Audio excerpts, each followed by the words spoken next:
Google অ্যাডমোব অ্যাডসেন্সের সাথে যারা জড়িত আছেন বা যারা গুগল অ্যাডমোব বা অ্যাডসেন্সের ভিতরে আসতে যাচ্ছেন ইনকাম করার জন্য, তাদের জন্য আজকে আমার এই ভিডিওটা শেষ পর্যন্ত দেখতে থাকবেন। আশা করি গুগল অ্যাডসেন্স অ্যাডমোব সম্পর্কে আমার পার্সোনাল মতামতগুলো বুঝতে পারবেন। আমি গুগল অ্যাডসেন্সের সাথে জড়িত আছি প্রায় 2 বছর ধরে। গুগল অ্যাডসেন্স অ্যাডমোব দুটোটাই একই। অ্যাডসেন্সটা মূলত কাজ করে হচ্ছে ওয়েবসাইটের জন্য, অ্যাডমোবটা কাজ করে মোবাইল অ্যাপ্লিকেশনের জন্য। এটা সম্পর্কে আপনারা জানবেন, যদি না জেনে থাকেন তাহলে একটু রিসার্চ করে জেনে নেবেন।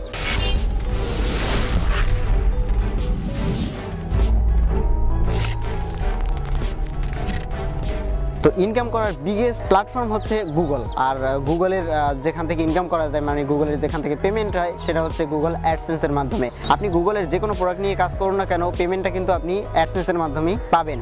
ওকে, তো এখন আসি অ্যাডসেন্স অ্যাডমোবের নতুন পলিসি নিয়ে। আমি পলিসি বা রুল সম্পর্কে কোনো কথা বলবো না, এগুলো বললে ভিডিওটা অনেক বড় হবে। পরবর্তী ভিডিওতে আশা করি সেটা বর্ণনা করার চেষ্টা করব। তবে আজকের ভিডিওতে জাস্ট আমি আমার পার্সোনাল মতামত শেয়ার করব অ্যাডসেন্সের ব্যাপারে। সেটা হচ্ছে, যদি আপনি প্রফেশনালভাবে অ্যাডমোব বা অ্যাডসেন্সে কাজ করতে চান তাহলে আপনাকে সেইভাবেই কাজ করতে হবে। এদের রুল মেনে তো অবশ্যই কাজ করতে হবে। আর তাছাড়া বর্তমানে রাইট নাও এখন মার্চ মাসের 20 তারিখের ভেতরে প্রায় 80% গুগল অ্যাডসেন্স অ্যাকাউন্ট সাসপেন্ড করে দিবে শুধুমাত্র ইনভ্যালিড ক্লিক অ্যাক্টিভিটির জন্য। মানে এই কাজ যারা করেছে তাদের অ্যাকাউন্টগুলো সাসপেন্ড হবে। 80% অ্যাকাউন্ট সাসপেন্ড হবে বলতে ওয়ার্ল্ড ওয়াইড যত অ্যাকাউন্ট রয়েছে তার মধ্যে 80% অ্যাকাউন্ট সাসপেন্ড হবে না, শুধুমাত্র 80% অ্যাকাউন্ট সাসপেন্ড হবে তাদের যারা ইনভ্যালিড ক্লিক অ্যাক্টিভিটির কাজ করেছে। রাইট নাও আমার অ্যাডসেন্স অ্যাকাউন্ট ডিসেবল এই কাজের জন্য, যেটা আমি করেছিলাম 1 বছর বা তারও বেশি আগে। যে কাজগুলো আমি করেছিলাম সেটা হচ্ছে আমি অ্যাডমোবের সাহায্য নিয়েছিলাম আর্নিং করার জন্য। হিউজ পরিমাণে টাকা আমি ওখান থেকে আর্ন করেছি, প্রায় $1300 মতো, যেটার প্রুফ আমি অনেক ভিডিওতে দেখিয়েছি।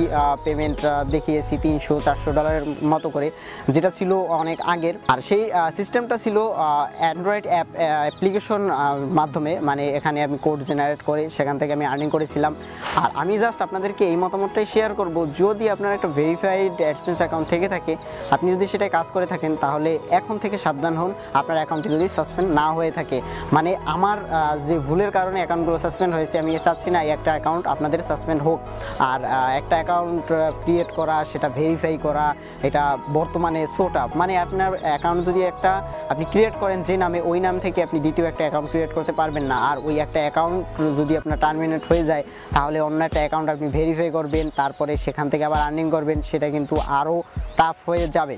এখন আমি আমার অ্যাডসেন্সের বিষয়গুলো শেয়ার করি। সেটা হচ্ছে, আমি যখন অ্যাডসেন্স অ্যাকাউন্ট খুলেছিলাম তখন এতটা রুল ছিল না। অ্যাডসেন্স অ্যাকাউন্ট খোলার পরে আমরা তো জানি যে এটাকে ভেরিফাই করতে হয়, একটা পিন লেটার আসে, $10 এখানে আপনার আর্নিং হবে। তারপরে তো এটা আমি সিম্পলভাবে আর্ন করেছিলাম, সেটা হচ্ছে ইউটিউব থেকে। তখন আমি অ্যাডসেন্সের সাথে জড়িত ছিলাম না। আর ইউটিউব থেকে অলমোস্ট আমি প্রায় আর্নিং করেছিলাম প্রায় $1000-এর উপরে। সেটা ছিল প্রায় 1 বছর আগে। তখন মনিটাইজ নিয়ে কোনো ঝামেলা ছিল না, আর তখন ইনভ্যালিড ক্লিক অ্যাক্টিভিটি নিয়েও এতটা রুল ছিল না।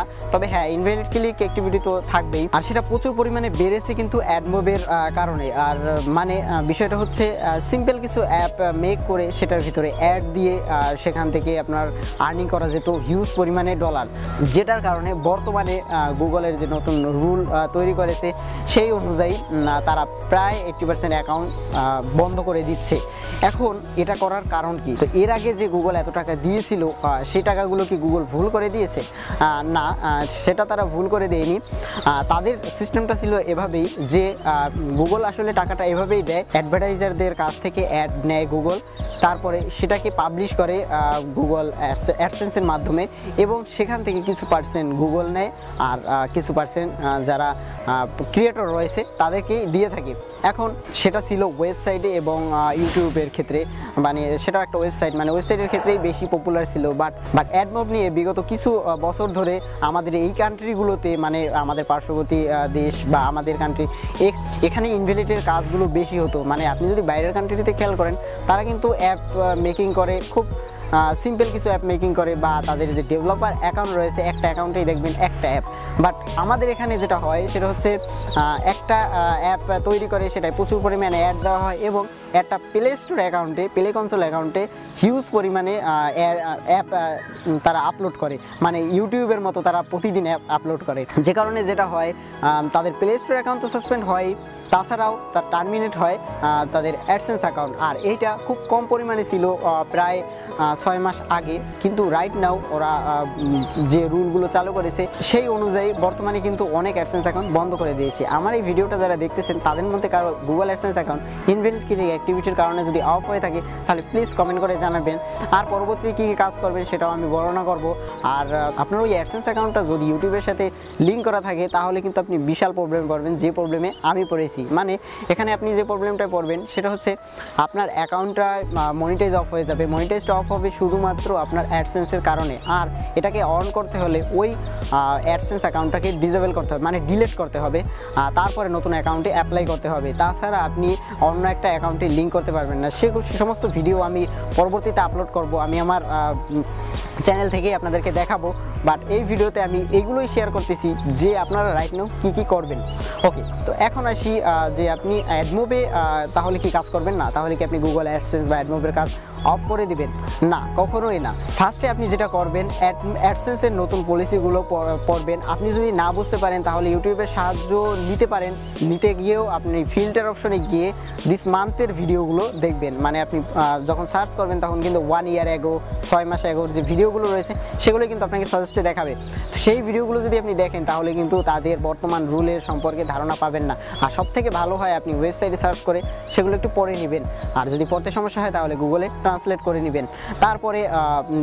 তারপরে আপনি অ্যাডসেন্সে বা অ্যাডমোবে কাজ করতে পারেন। বেশিরভাগ মানুষ অ্যাডসেন্সে থেকে অ্যাডমোবে কাজ বেশি করে, কারণ এখানে আপনি অল্প পরিমাণ কাজ করে এখানে হিউজ পরিমাণে ডলার ইনকাম করতে পারেন। কিন্তু রাইট নাও এটা কিন্তু পসিবল না। মানে আপনি যদি একটা অ্যাপ ডেভেলপ করেন, অ্যাপ ডেভেলপ নর্মালি সবাই করতে পারবে না।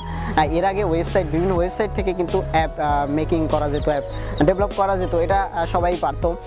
কিন্তু তাদের রুল অনুযায়ী বর্তমানে শুধুমাত্র অ্যান্ড্রয়েড স্টুডিও দিয়ে, জাভা ল্যাঙ্গুয়েজ দিয়ে আপনার অ্যাপ ডেভেলপ করার জন্য যে ধরনের ল্যাঙ্গুয়েজ দরকার হয় সেভাবেই আপনাকে অ্যাপ ডেভেলপ করতে হবে। আর সেটা যদি পসিবল না হয় তাহলে আপনাকে বাইরে থেকে অ্যাপ কিনতে হবে। এভাবেই আপনি বিজনেস করতে পারেন, কিন্তু হুটহাট করে এখানে এসে কাজ করে এখান থেকে আর্নিং করা রাইট নাও পসিবল না। এই চিন্তা যদি আপনার থেকে থাকে তাহলে এটা এখনই বন্ধ করে ফেলুন। আর আপনার যদি কোনো অ্যাপ এভাবে চলতে থাকে তাহলে সেটাকে এখনই বন্ধ করে দিন, কেননা পরবর্তীতে কিন্তু আপনি আপনার অনলাইনে যতগুলো কাজ করেছেন, মানে অ্যাডসেন্স নিয়ে, অ্যাডমোব নিয়ে, ইউটিউব নিয়ে, টোটাল জিনিসটাই কিন্তু হারাতে চলবেন। বাট এখন যদি আপনি এটাকে শুধরে নেন হয়তো বা আপনার অ্যাডসেন্সটা বেঁচেও যেতে পারে, আপনি পরবর্তীতে লাইফ টাইম ইনকাম এখান থেকে কিন্তু করতে পারেন। ওকে, তো আমি পরবর্তী ভিডিওগুলোতে দেখাবো যে এর পরবর্তী ধাপগুলো, মানে আমি আমার যে অ্যাডসেন্সটা জিরোবেল হয়েছে এখানে আমার কত ডলার ছিল, বা ইনভ্যালিডের সিস্টেমগুলো কীভাবে কাজ করে, বা আপনার যে কাজগুলো করেছেন সেগুলো ইনভ্যালিড হচ্ছে কি না, বা আপনি যে কাজগুলো করবেন মানে অ্যাপ নিয়ে অথবা আপনি ওয়েবসাইট নিয়ে কাজ করুন বা আপনি ইউটিউব নিয়ে কাজ করুন, যেখানেই কাজ করুন না কেন সেখানে ইনভ্যালিড সিস্টেমটা কীভাবে কাজ করে সেটা নিয়ে আমি পরবর্তীতে ভিডিও তৈরি করব। সেই ভিডিওগুলো মিস করতে না চাইলে অবশ্যই আমার চ্যানেলটি সাবস্ক্রাইব করে রাখবেন। আর আপনার কোন মতামত রয়েছে সেটা প্লিজ কমেন্ট বক্সে জানাবেন। তো আজকের ভিডিও এই পর্যন্তই। থ্যাংক ইউ এতক্ষণ ধরে আমার এই ভিডিওটা দেখার জন্য। ভিডিওতে যদি কোনো কিছু মিসিং হয়ে যায় তাহলে আমি পরবর্তীতে ভিডিও মেক করার চেষ্টা করব। সাজেস্ট হিসেবে আপনারা জানিয়ে দেবেন কমেন্ট বক্সে। Thank you.